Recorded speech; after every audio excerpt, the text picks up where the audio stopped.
Dear friends, hello to everyone. Today we will make a very delicious cookie that is currently popular. I have filmed 4 recipes at once with completely different flavors. The nicest part is that this cookie is prepared with only one mixing of the dough. We will make a pistachio cookie with pistachio ganache and raspberry confit, a very strawberry cookie with strawberry filling and fresh strawberries, a stunning cookie with chocolate chips, caramel and toasted pecans, and an ultra-rich chocolate cookie. Every one of these cookies is insanely delicious, so let us start baking right away. We will start the preparation with the base for the cookie, and for this we will need simple ingredients. These are butter, an egg, and 1 yolk, sugar, flour, baking powder, and salt. Let us start by combining the dry ingredients. We will add the baking powder and the salt to the sifted flour and whisk everything together thoroughly. In a separate bowl, we will mix the butter together with the sugar. The butter must be at a soft pomade-like consistency, roughly 14 to 16 degrees. That is, it is not cold but by no means beginning to melt. If you have the option of preparing this dough in a stand mixer, then use the paddle attachment for mixing. After we have mixed the butter with the sugar, we add the eggs. First 1 egg, we incorporate it, then we add the yolk, and we also incorporate it. The temperature of the eggs is the same as that of the butter, and you will end up with a mixture like this. Now, on a scale, we will divide this mixture into 4 equal parts and make 4 different flavors of cookies at once. To one portion, we add pistachio paste. To another portion, we add melted dark chocolate and cocoa, and we mix the mixtures until they come together. Into the third portion, we add a drop of red food coloring and also mix so that the coloring spreads throughout. We leave the last portion as it is. We will add chocolate chips to it later. Now all that remains is to add the dry ingredients to each portion. We know their total weight, therefore it is very convenient to weigh out the required amount into each portion right on the scale, and all that is left is to combine each portion with these dry ingredients. Simply mix with a mixer, ideally with the paddle attachment, and only until combined. Once the mixture begins to come together in a lump, the dough is ready. All of this is done very quickly. It takes literally minutes. It is important that the butter does not begin to melt. The dough must not leave greasy marks.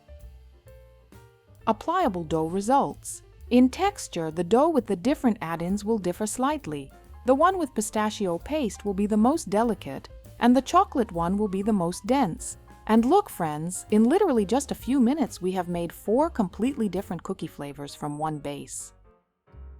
Next we will need the scale again. I have calculated the recipe for 4 cookies of each flavor, and altogether we will end up with 16 cookies. I weigh each chunk on the scale and immediately divide each portion into 4. From each portion I quickly roll a ball and flatten it. But there is an important point. I work quickly, the room is cool, so the dough does not have time to warm up, and the butter does not melt. If you suddenly see that the dough is beginning to warm up, then let it cool and afterward continue working.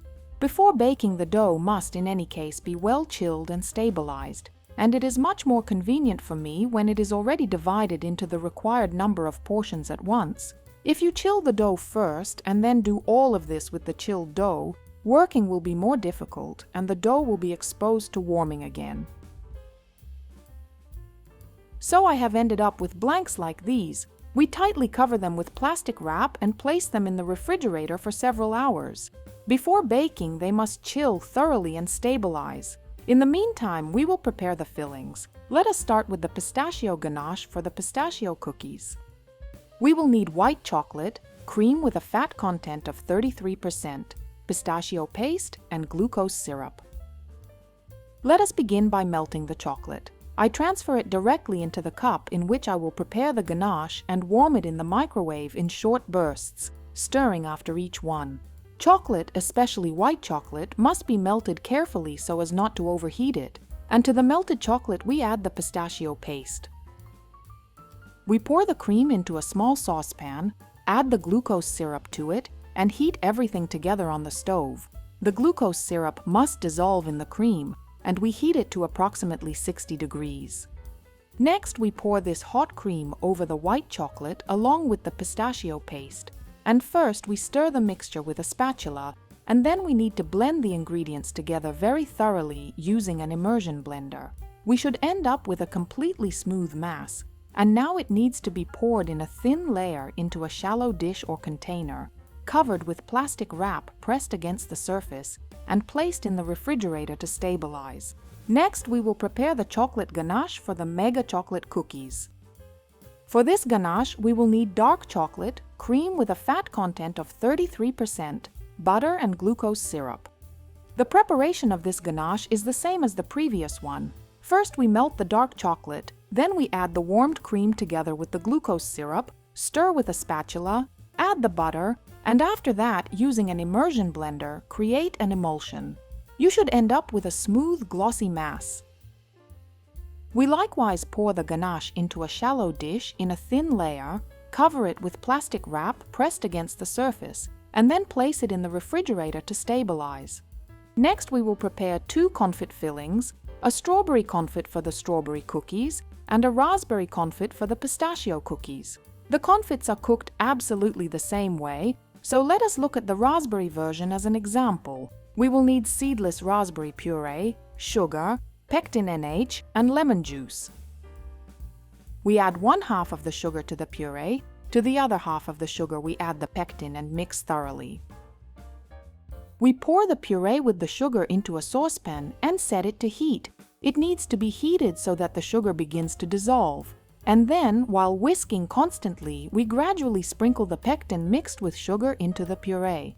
The temperature of the puree at the moment of adding the pectin should not exceed 40 to 45 degrees, and we need to finish adding the pectin before it reaches that temperature. And after that, while continuing to stir, we bring the mass to a temperature of 87 degrees. Hold it there for about 1 minute, and then remove the puree from the heat. We add the lemon juice and mix thoroughly. Next, we pour the mixture into a clean dish, cover it with plastic wrap pressed against the surface, and leave it to cool and stabilize in the refrigerator. We prepare the strawberry confit in exactly the same way. And the only thing left is to make a very tasty and gooey creamy salted caramel for the stunning caramel and pecan cookies. The recipe for this caramel was published on my channel recently, and I will definitely leave links to it. And we are ready to begin baking the cookies. The cookies have chilled very well and stabilized. And before baking, I quickly ran a rolling pin over each one to make it a little flatter and give it a perfect shape. However, in principle, this step is not mandatory, because during baking the cookies will in any case assume the shape they need. We transfer the cookies onto a baking sheet lined with parchment paper. I will bake the first row of cookies without molds, and I will place the remaining cookies into molds. In my case, these are tart rings with a diameter of 8 centimeters. I want to show you how the cookies turn out after baking both in the molds and without them.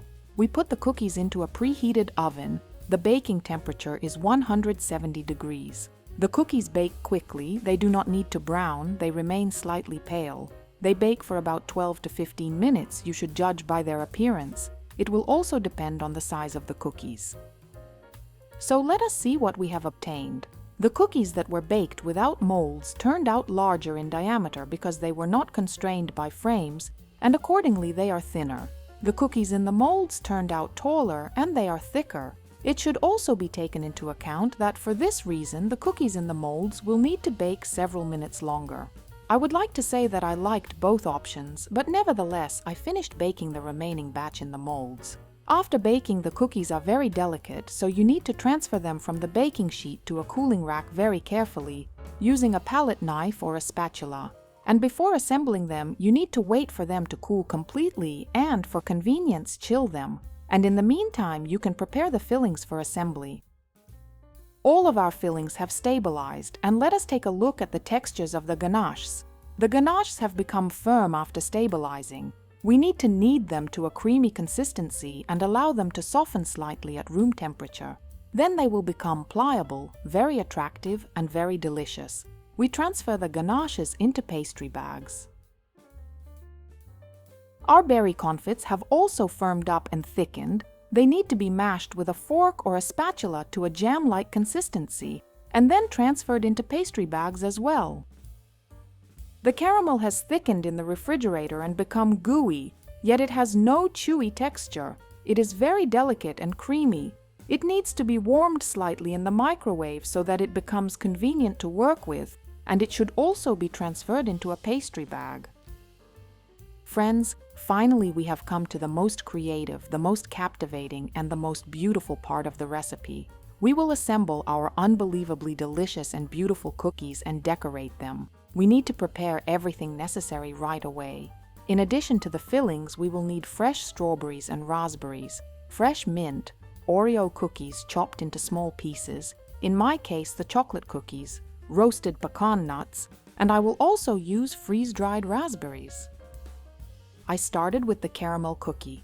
If the caramel is very warm, it will flow beautifully and enticingly off the cookie. You can immediately place the cookie in the refrigerator and the caramel will set quickly. I toasted the pecan beforehand in a dry skillet so that its flavor and aroma would become more pronounced.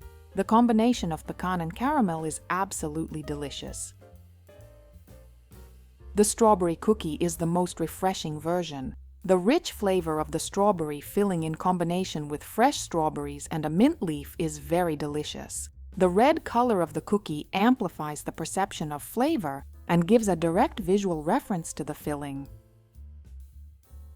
The pistachio cookie with the classic pistachio and raspberry combination offers a bright, intense flavor and aroma, and of course a very beautiful and appealing appearance. And a fresh raspberry will serve as the vivid finishing note.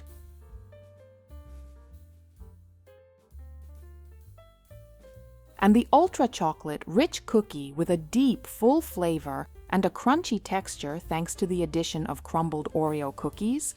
This is a very delicious cookie that will definitely be appreciated by chocolate lovers and others as well. When kept in the refrigerator, the cookies and the fillings become firm, whereas at room temperature they soften. And let me tell you that there are definitely fans of both options, so you should taste them and choose according to your own preference. These 4 flavors are so distinct that choosing a favorite is very difficult. I always started with the caramel cookie. My husband said that he would first choose the fresh flavors with strawberry and raspberry, whereas my daughter said that the most delicious cookies are the chocolate ones. You can prepare the cookies in advance. The base without fillings keeps well in the refrigerator in a container or in plastic wrap, and you can assemble the cookies with their fillings as needed. You can also freeze the cookies before baking, wrapping the dough well in plastic wrap and keeping it in the freezer, and then take it out and bake it as needed. By the way, the cookies are very delicious even on their own without any fillings. Friends, that is all I have for now. I, as always, thank all of you for your attention. See you in new videos. Bye-bye.